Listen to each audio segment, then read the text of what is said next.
Hello everyone, welcome you all in this lecture series of B Civil Engineering program, class of final year, and the course name is System Approach in Civil Engineering. So in this today's lecture, we are going to start with our unit number 2 and the lecture number 3, that is sequencing problem. Myself, Professor Ravindra Patil, completed my Masters in Civil Engineering from University of Pune. This is our course outcome. At the end of this course, we are going to come with this knowledge. We are going to understand these particular things. The contents of this today's lecture is introduction, then types of sequencing problem. After that, from that types of sequencing problem, we are going to discuss detail about n jobs through two machine problems, and we will take one example on n jobs and two machine problem. So let us start with the sequencing. So first of all, what is meant by sequencing? So the sequencing is nothing but the determining the order or sequence in which the jobs are to be processed through machines so as to minimize the total processing time. Main aim of this sequencing is to minimize the total processing time. In such a way, we have to arrange our jobs to be processed on the different machines. So main aim is to minimize the total processing time, and to solve that such a problems is called as the sequencing problem. In this image you can see here how the proper sequence will complete our tasks effectively. Now, what are the different types of sequencing problem? So there are total 4 types of sequencing problems are there. The first one is n jobs are to be processed on two machine, which is shortly known as n jobs through two machine problem. It means the job is to be processed first on machine A and then on machine B.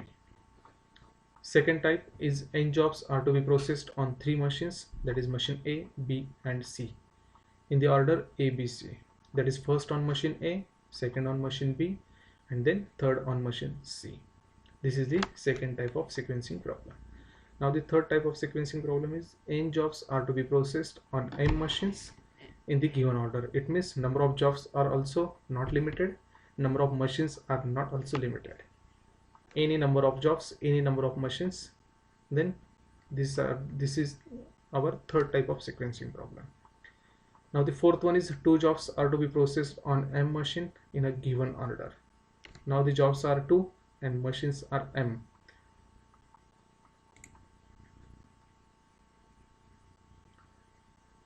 So let us concentrate on the first type of sequencing problem, that is n jobs and two machines. This particular type of sequencing problem we can solve by using Johnson's principle or Johnson and Bellman algorithm to find out the optimal sequence. This n jobs and two machine problem is solved in a 2 stages. First stage is to find out the optimal sequence of the job, and second is finding out the total elapsed time of the process. So this is the algorithm or the steps by which we can find out the optimal sequence. We will directly take the one example from which we will understood very easily how to find out the optimal sequence. So directly go through the example. So this is the first problem in which there are 6 jobs which must go through a two machine, that is machine A and machine B, in the order A, B. It means first on machine A and then on machine B. This order is very important. If order is given B and A, then the job should be processed first on B and then on machine A. Therefore, always solving numerical, please concentrate on what is the order is given, order of the machine. After that, the processing time in hours is given in this table. So this table consists of total jobs 6, machine A, processing time of that particular jobs on machine A, processing time of jobs on machine B, and the aim of this numerical is to finding out, determine the optimal sequence and the total elapsed time. 2 parts we have to find out. So let us start with the solution of this numerical. In the solution, first we have to write down whatever the table is given, table of total processing time, that we have to write as it is, and from that we can easily find out the sequence. Now how to find out the sequence is very important. So total number of jobs are there 6, so let us make the 6 blocks empty block, and in which we are going to put one by one job by the proper sequence. So to decide the proper sequence, first of all, in the total matrix, total elapsed time, find out the smallest elapsed time in the table. Now in this table, the smallest elapsed time is 7. Okay, so this smallest elapsed time is 7, and which is available for the row of machine B. It means smallest elapsed time is for job number 1, but it is available on machine B. And if such a case is there, that smallest elapsed time is available in machine B, then that particular job, it means that is job number 1, that should be processed last. If the smallest element is present in machine A row, then that job should be processed first. I am repeating, if smallest element value is present in second row, then that job should be processed last, and if smallest element is present in first row, then that job should be processed first. It means if we are getting smallest element from the machine A, then that job should be processed from left to right, and if we are getting smallest element from machine B row, then that should be processed from right to left. Therefore first is smallest element is 7 for job number 1, and which is available in second machine, that is B. Therefore job number 1 should be placed last. Now after that, same process we have to repeat, only eliminate whatever the column we have already taken. Now remaining matrix, again find out the smallest number. Now the next smallest number is your 9, and which is also again available for machine B row. Therefore whatever the respective job is there, that is job number 6, that should be processed from the last. So from the last 6 we will place, job number 6 we will place from the last. And now in further process, again eliminate this particular column, find out the minimum or the smallest element from remaining matrix, and now here it is smallest element 10, but here also 10 is there. So next smallest element is 10, but there is a tie. 10 is available in machine A as well as in machine B also, for job number 2 and job number 3 respectively. So in such a case, if tie is there, then that particular job, if machine A is there, then this 2 we will place from the left to right. Therefore that job number 2 should be processed first. Here we have kept job number 2 here. So this column is completed, so eliminate it. Now next smallest element is again 10, so but it is available in machine B, so write that particular job, that is job number 3, from the right to left. So this is your 3, it is mentioned. Again eliminate that column and find out the smallest element number from the remaining matrix. Now in the remaining matrix, smallest element is a 12, and the 12 is in the machine A line, and therefore that job number 4 should be processed from left to right, that is from left to right, and therefore this job number 4 is placed over here. So this is gone, only last job is remaining, that is job number 5, which we can place in the empty space. So here we have got our the proper optimal sequence of the n jobs on 2 machines, that is job number 2 should be processed first, then job number 4 should be processed second, job number 5 third number, job number 3 fourth number, job number 6 5 number, and job number 1 6th number. In this way job should be processed. In this way we have got the optimal sequence of our job processing.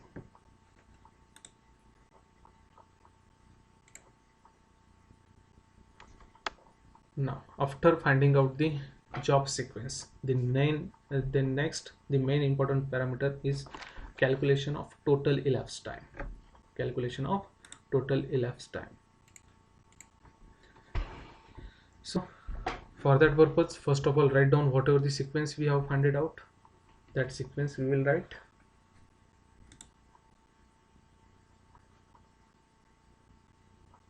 Our sequence is 2 4 5 3 6 1.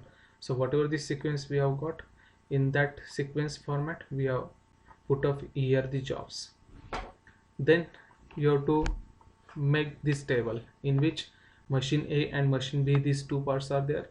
Now for machine A, start time, time required, that is processing time, and end time of that particular job, that you have to mention. Similarly for machine B.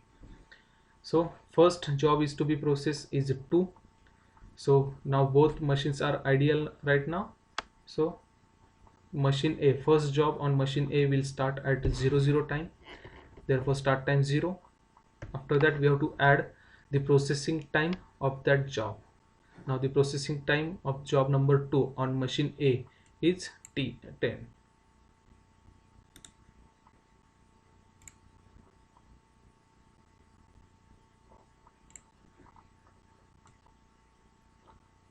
This is the 10. So time taken for this job number 2 on machine A is 10. So 0 plus 10. So end time of job number 2 on machine A will be 10.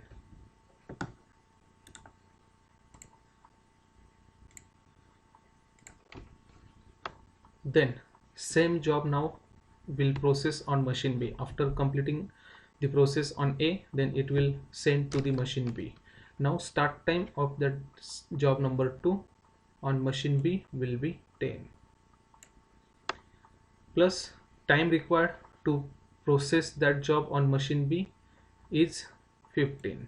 So job number 2 requires 15 minutes or 15 units on machine B. Therefore we have to add plus 15 over here.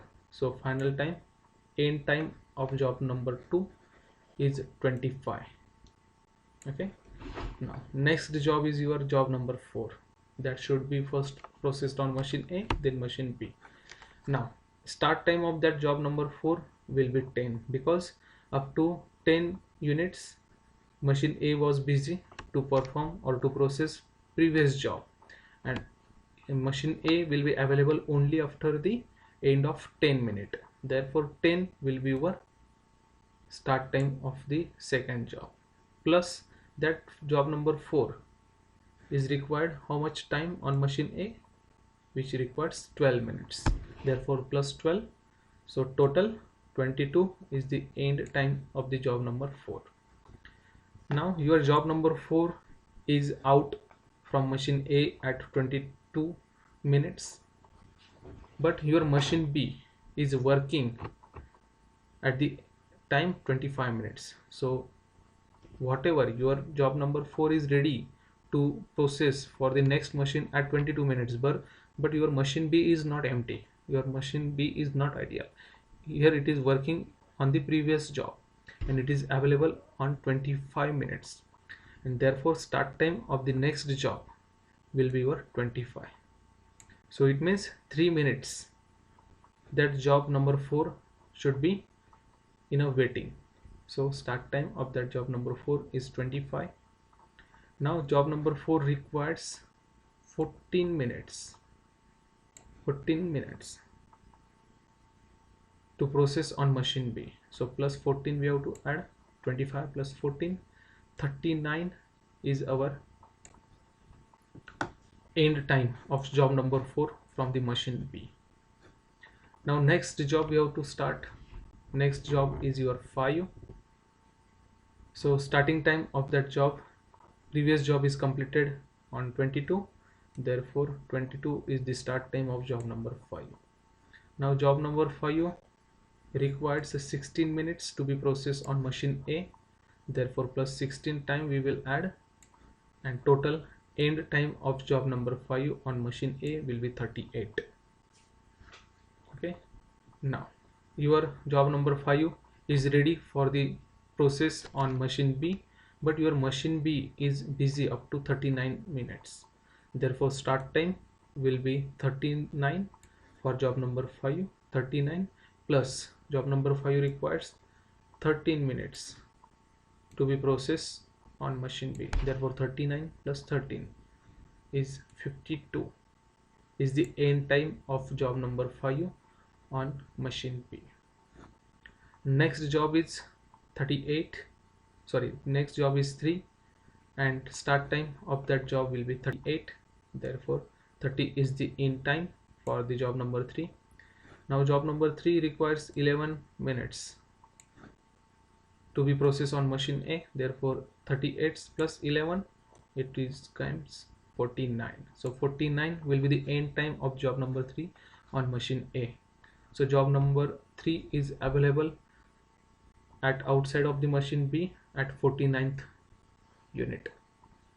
So start time, but 49 at 49 minutes machine B is busy to perform the previous job, and machine B is available only after 52 minutes, therefore 52 will be the start time to process job number 3 on machine B, therefore 52 start time plus job number 3 requires 10 minutes to perform on job number on machine B, therefore 52 plus 10, 62 will be the end time of job 3 on machine B. Similarly, next 49 will be the start time for job number 6. Job number 6 requires 20 minutes to process on machine A, therefore plus 20 it comes 69 is the end time of job number 6 from machine A. Now here 62, machine B is available after 62 minutes, but next job coming on that machine is after 69, therefore 69 will be your start time. I am repeating, your machine B is free after performing the last job at 62 minutes, but next upcoming job is not available because at that time next job is processing on machine A and it is end at machine A or out from machine A at 69 minutes, therefore machine B should be ideal for that particular time, and 69 will be the start time of that job on machine B. Now job number 6 requires 9 minutes to be processed on machine B, therefore 69 plus 9 it will come 78 end time of the job number 6. Next one, last job, that is job number 1, start time will be 69 plus it's required 8 minutes to be processed on machine A, therefore plus 8 it will equals to 77. Now next, your machine job number 1 is ready to be processed at the end of 77 on machine B, but machine B is ready up to 78 minutes, therefore for 1 minute job number 1 will be ideal, and now starting time of the job number 1 on machine B will be 78 and it is required 7 hours to complete process on machine B, therefore plus 7, 78 plus 7 it will be equals to 85. So last job number 1 is completed on machine B, that is last machine, at 85 hours, and therefore the final total elapsed time of the all jobs is 85 hours. So to complete the process of jobs is requires 85 hours. Okay, so this is in this way we can easily calculate total elapsed time.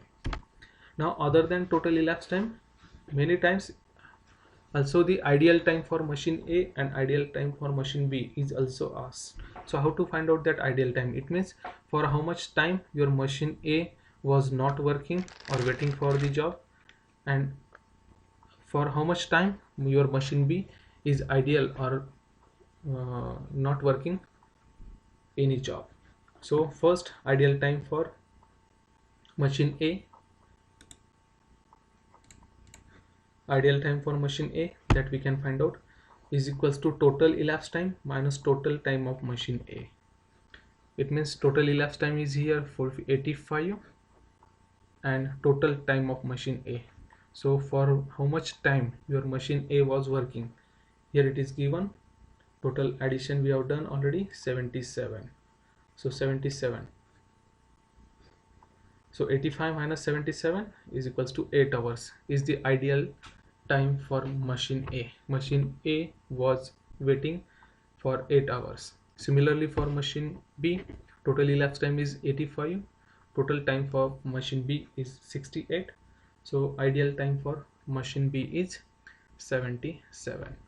So in this way we can easily find out the optimal sequence as well as total elapsed time, ideal time for machine A, ideal time for machine B.